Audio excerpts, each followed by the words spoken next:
Hi hello నమస్తే welcome back to my channel Sai Priya recipes and vlogs. Hi అండి. 3 months back మేమైతే వాడపల్లి వెంకటేశ్వర స్వామి టెంపుల్కి వెళ్ళాము.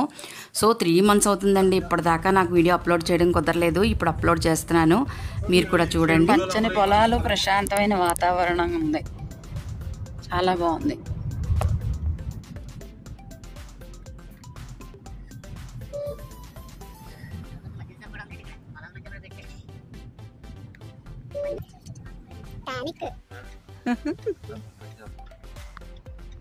వీడియో తీసాను, ఊరి పేరు లల్ల అంట, చాలా విచిత్రంగా ఉంది.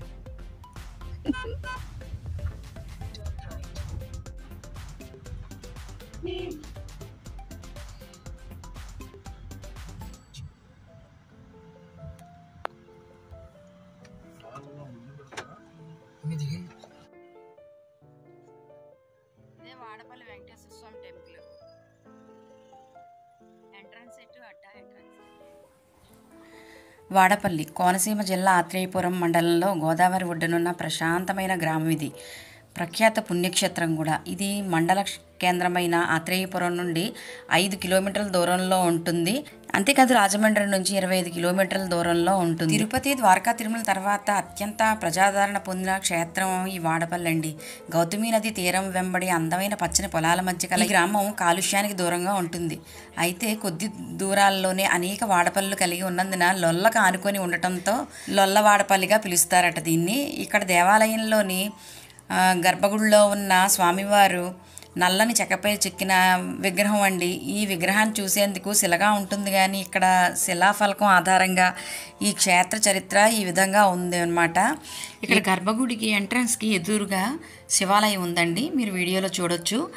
ఇగో ఇక్కడ మీకు కనిపిస్తుంది కదా, ఇది శివాలయం అన్నమాట. ఏంటంటే వైకుంఠంలో ఒకసారి సనక సనందాది మహర్షులు నారాయణ్ణి దర్శించుకొని వచ్చి భూలోకంలో పాపములు పెరుగుతున్నాయి, అధర్మం అన్యాయం పెరుగుతున్నవి, వాటిని తగ్గించు మార్గం చూపించమని వేడుకొన్నారట. అప్పుడు విష్ణువు వారితో అధర్మం ప్రబలినప్పుడు నేను అనేక రూపాలలో అవతరించాను, అలానే కలియుగంలో గౌతమి ప్రవాహ మార్గంలో నౌకాపురం అను ప్రదేశంన వెలిసేదను అని చెప్పారట. లక్ష్మీ సైతంగా ఒక చందన వృక్షపేటికలో గౌతమి ప్రవాహ మార్గంలో నౌకాపురి చేరుకుంటాను. ఈ విషయాలను నారదుని ద్వారా ప్రజలకు తెలియజేయమని చెప్తారట. కొంతకాలానికి నౌకాపురి ప్రజలకు గౌతమి ప్రవాహంలో కొట్టుకొస్తున్న చందన వృక్షం కనిపించగా ఒడ్డుకు తీసుకొని రావాలని వెళ్ళిన వాళ్లకు కనిపించకపోవడం జరుగుతుండేది.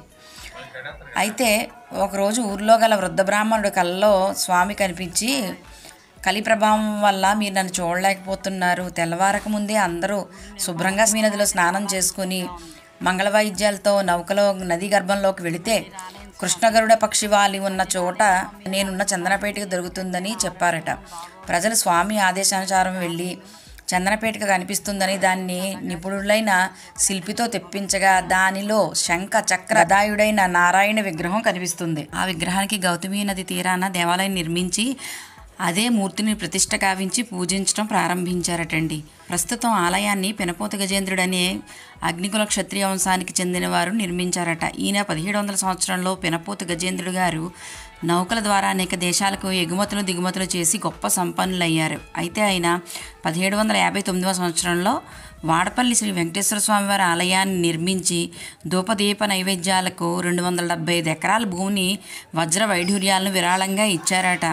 అలా విరాళంగా ఇచ్చి స్వామివారిపైన ఉన్న తన భక్తిని ఘనంగా చాటుకున్నారండి. ఇక్కడ మీరు చూస్తున్న ప్లేస్లోనే నిత్య అన్నదానం అనేది జరుగుతుందండి. ఇక్కడ మీకు ఎదురుగుండా కనిపిస్తుంది కదా, అక్కడ పెద్ద హాల్ ఉంటుంది. ఆ హాల్లోనే నిత్య అన్నదానం జరుగుతుంది. భక్తులందరూ కూడా వచ్చి అక్కడ నిత్యము అన్నప్రసాదాన్ని స్వీకరిస్తారు.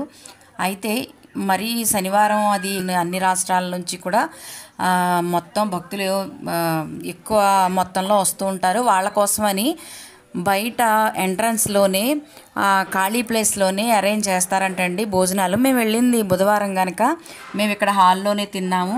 నిజంగా చెప్తున్నానండి, చాలా శుచిగా శుభ్రంగా వడ్డిస్తారు భోజనం. ఎంత రుచిగా ఉంటుందంటే ఆ భగవన్నామస్మరణం చేస్తే మనకి ఎంత నోటికి రుచిగా ఉంటుందో ఆ వెంకటేశ్వర స్వామి నామం అంత రుచిగా ఉంటుంది ఇక్కడ అన్నప్రసాదం. మేము కూడా ఆ రోజు ఇక్కడ అన్నప్రసాదం తీసుకుని అంతా కూడా ఒకసారి వీడియో తీసుకొని ఇంటికి బయలుదేరామన్నమాట. ఇక్కడ మీరు చూస్తున్నారు కదా, ఇదంతా హాల్. ఇక్కడే అన్నప్రసాదం పెడతారు భక్తులకి. ఇక్కడ మనం చక్కగా అలా రిలాక్స్డ్గా కూర్చోవటమేనండి. కూర్చుంటే అన్నీ కూడా వాళ్ళే భక్తులే మనకి సేవకులు ఉంటారు కదా, వెంకటేశ్వర స్వామి సేవకులు.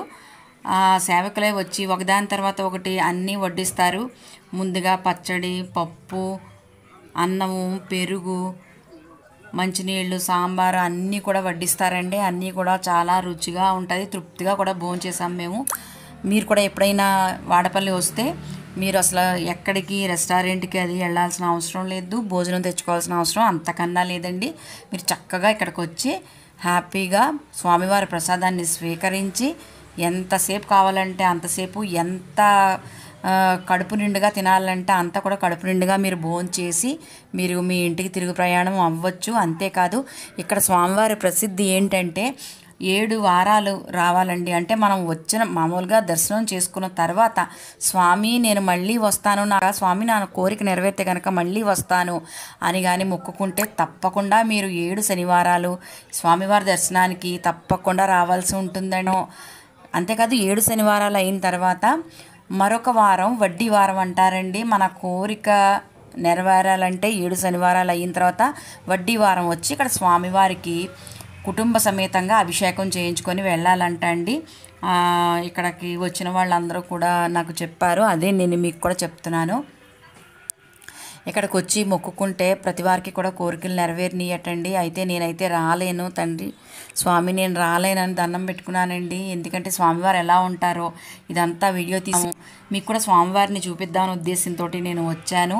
స్వామివారిని దర్శనం చేసుకున్నాను. నా 2 కళ్ళు సరిపోలేదండి, అంత అద్భుతంగా ఉంది విగ్రహం. అయితే నేను స్వామివారిని దర్శించుకొని మనస్ఫూర్తిగా దండం పెట్టుకున్నాను. స్వామి నేను మళ్ళీ రాలేను, నాకు ఆరోగ్యం బాగోదు, నేను అంతా మంచి జరిగితే కనుక ఎవరి ద్వారా కానీ దక్షిణ మీకు పంపిస్తాను స్వామి అని దండం పెట్టుకొని ఇక్కడ ఫొటోస్ అవి తీసుకొని మేమైతే బయలుదేరిపోయండి. సరే అండి, నా 7 వారాల వెంకటేశ్వర స్వామి, వాడపల్లి వెంకటేశ్వర స్వామి వీడియో మీకు నచ్చిందనే అనుకుంటున్నాను.